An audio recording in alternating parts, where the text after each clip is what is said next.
ada seorang ulama tiap-tiap malam dia qiyamul lail, bangun tengah malam qiyamul lail, ibadat dengan Tuhan tengah malam, tapi satu malam dia tak bangun.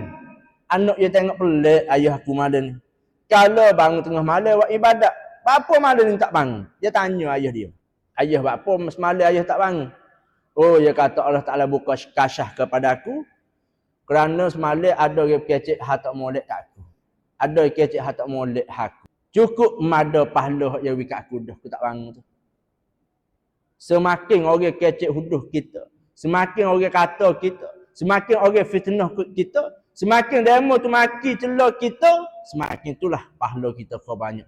Tapi syarat kita kena betul lah. Kita jahat juga, demo kecek jahat, pemolek ya baru.